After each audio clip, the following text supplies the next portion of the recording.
You are blessed beings indeed. I am that one that you know as Jesus. There are degrees of hell and there are degrees of heaven. As you know, as a Course in Miracles student, as you begin to do your forgiveness work, as you begin to step back from judgment, as you begin to swim, we'll say float downstream rather than swim upstream, as you begin to make different choices, what you begin to realize is that you begin to feel better.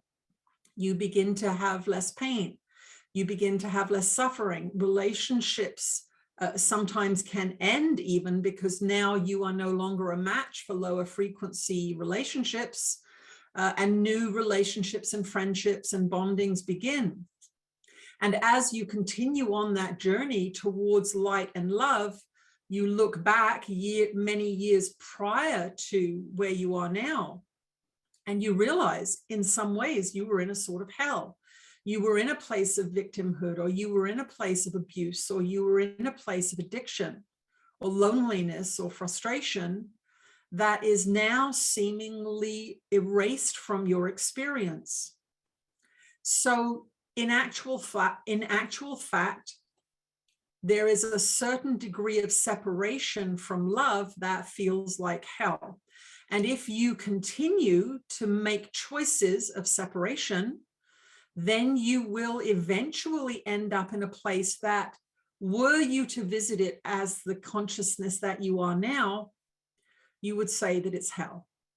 You would see that there are beings who are completely isolated, completely alone, violent, self-serving, cruel, murderous, sick, all of these things. And there is a frequency within which the physical form manifests. Above that and below that, you go into what in fact are different consciousness realms. So once you go below a certain level of consciousness in the 3D realm, you will not stay in physical form in the 3D realm. You will go into one of these lower realms that are in fact invisible to the 3D vision. And so that is what you would consider hell, when you have made so many unloving choices, so many violent choices, so many cruel choices, so many choices of isolation and separation and fear, that you can no longer manifest into physical form in the earth plane, on the earth plane. The same thing happens as you raise your frequency. There comes a point where you have raised your frequency enough, and this is a huge range of human experience. We want to remind you here, this is not something that happens in a week or even in one lifetime. This is a consistent choice after consistent choice after consistent choice. In my physical incarnation as the one that you know as Jesus, that was not my first incarnation. And all of the shifts and changes that I made in that final incarnation were built on the shifts and choices that I've made in other incarnations, not all of which were on the earth plane, I will let you know. There were some in other locations. These are not important. The important thing that we want you to know is that this incarnation that you are in now is built upon many, many, many other incarnations that your oversoul has experienced and gleaned information from.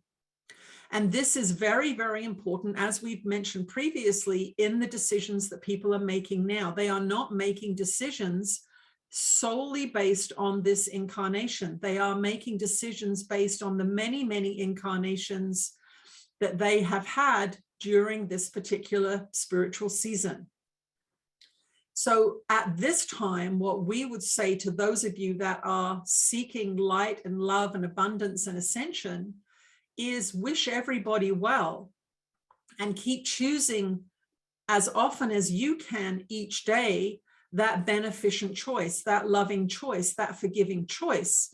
Because at this stage of human spiritual evolution, there is a threshold within the frequency realms that is going to shift some beings into the next level of their education and consciousness, And beneath that threshold, there is going to be a recycling back into another season of lower frequency. Now, when we say lower frequency, we mean kind of ordinary 3D life where you're in the background and you're going to have to go through some of these things again. So we want to emphasize this at this time.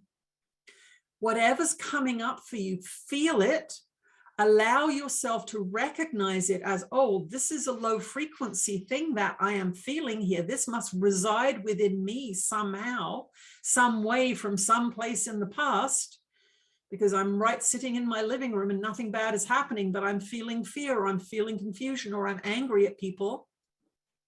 Go beneath the form and ask yourself, what is the belief that's generating this? Oh, other people have to do things the way I do for me to be okay.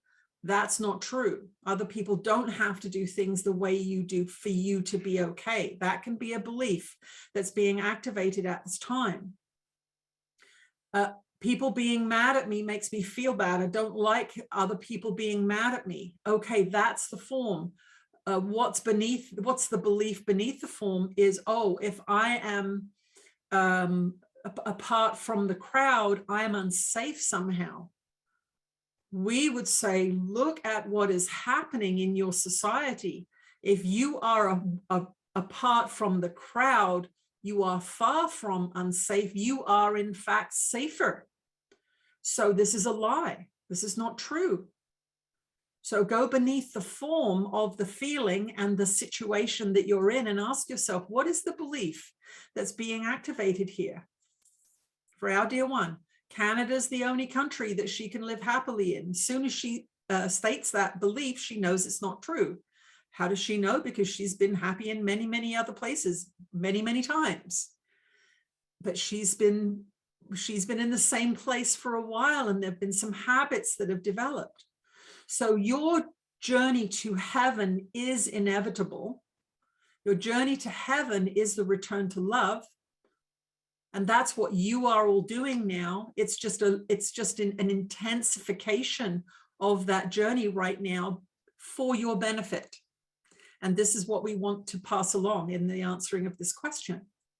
This is for your benefit because some of you have become sloppy thinkers. Some of you have become afraid of social censure. Some of you have lost your independence. Some of you have forgotten that you're sovereign beings. Some of you have forgotten that you are eternal spiritual beings and have the power to create whatever experience you want to have.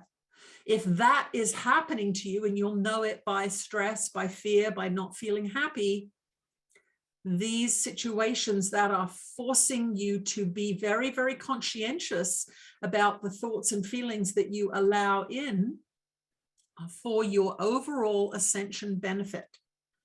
And that's how we would like you to look at this. So the fact is, to get back to the question, there is a place, should you visit it, that would look like hell to you. But those beings are not put there by a vengeful God. They are put there by the choices they make. And there is a place, should you visit it, given the consciousness you have now, that would truly look like heaven, where love rules, where light rules, where everybody is kind to each other and everybody is learning and growing, doing the things that they love. And they get there not by a dispensation from God, but by the choices that they make day after day, year after year. That is our answer.